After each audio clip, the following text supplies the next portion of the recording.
parce que aussi ils sont concernés, ils ont subi les rigueurs de la justice xam nañu lan mooy àtte ak tëj ak tijji ñooñu woon na leen woo ñëpp Sénégalais yëpp ñu dem si nu mu tudd si CAD à Diamniadio def ay assises waxtaan ci aspect yëpp de la justice ba am ci lu ñu juboo président dina nekk conseil supérieur de la magistrat wala déet point central la woon parce que comme ni ko Diallo waxee yàgg nañu indi boobu débat mais ñëpp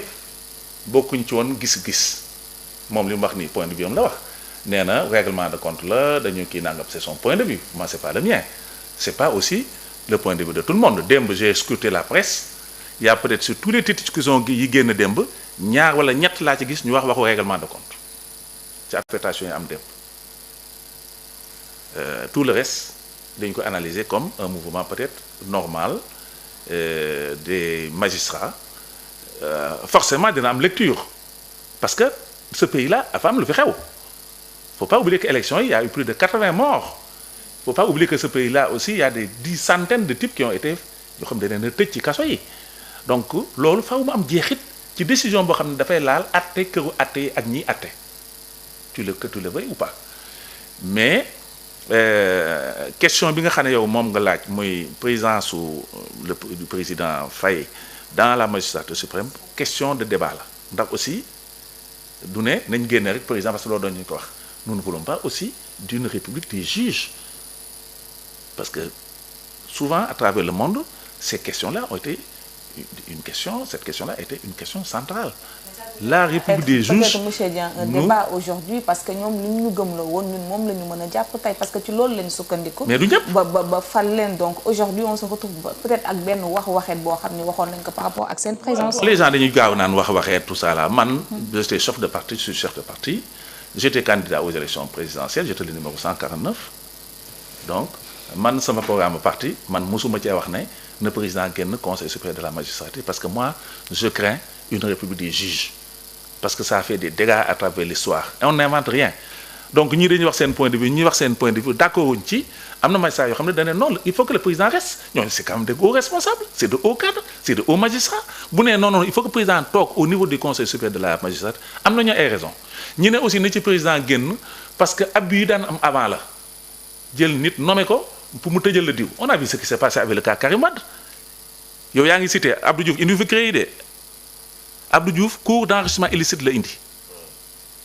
Macky Sall moo ko changé parce que dafa amoon benn cible qui s'appelle Karim Wade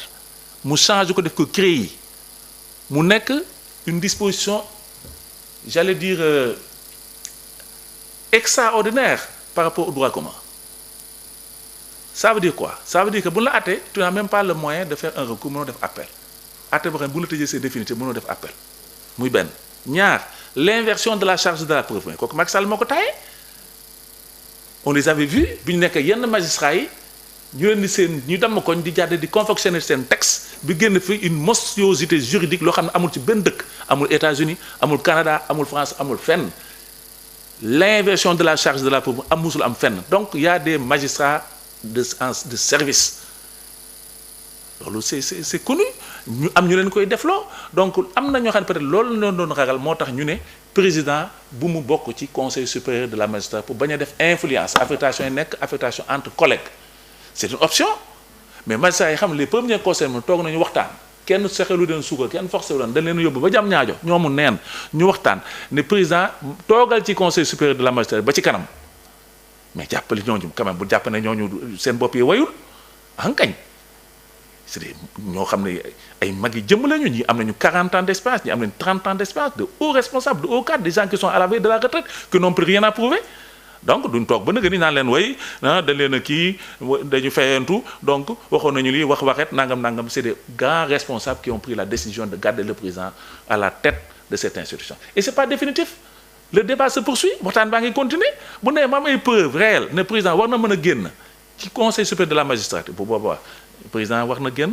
dañ ko wax UMS c'est les gens responsables hein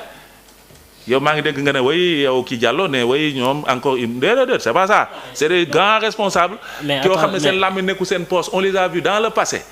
yu fi xaw yëpp dañuy toog amoon Téliko on se rappelle du juge Téliko qui a présidé l'UMS kooku moom du amoon fulla la lu mu bëgg a wax day taxaw wax ko clairement donc ces gens-là s'ils ne se sont pas prononcés mais mënuñu mënoo nettali génti jàmbur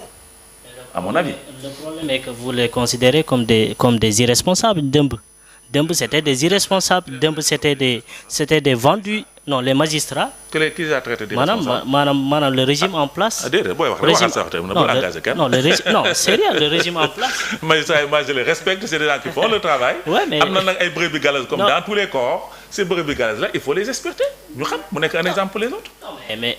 non problème bi yëpp mooy rupture bu ñu doon xaar la c'est-à-dire yow mënoo gëmloo nit ñi lii ba ay nit dee ci nga ñëw toog nga ne leneen ngay wax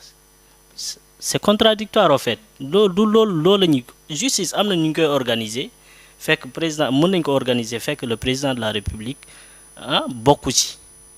te mu dox aux États-Unis il y a pas ça pourtant mu ngi dox justice day accabler. Ouais, mais aux États-Unis mais attention mais aux États-Unis quand on nomme un juge c'est à vie. Non amul loolu parce que aux États-Unis quand on nomme un juge c'est à vie donc kooku mu amoo benn pouvoir si kawam en fait. Sénégal lu tax ñun mënuñoo organiser de telle sorte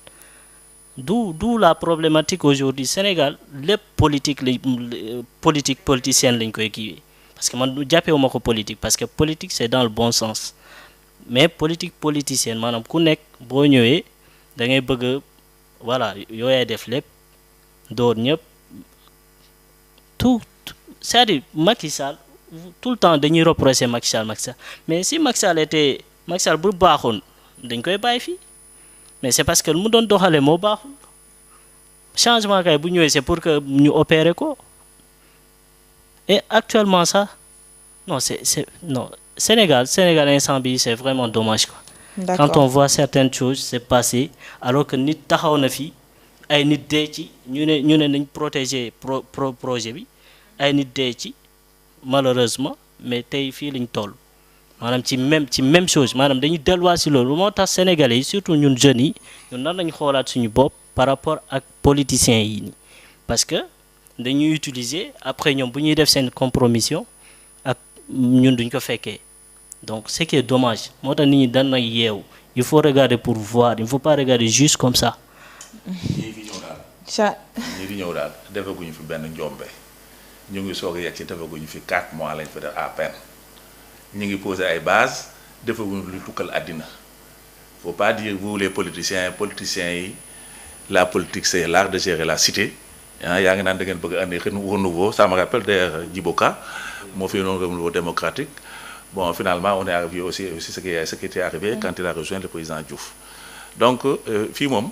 kenn mënu fee nax kenn kër monseigneur bi la. présence Lamine Senghor ñu dem directement après dinañ ñëwaat ci monsieur Dieng.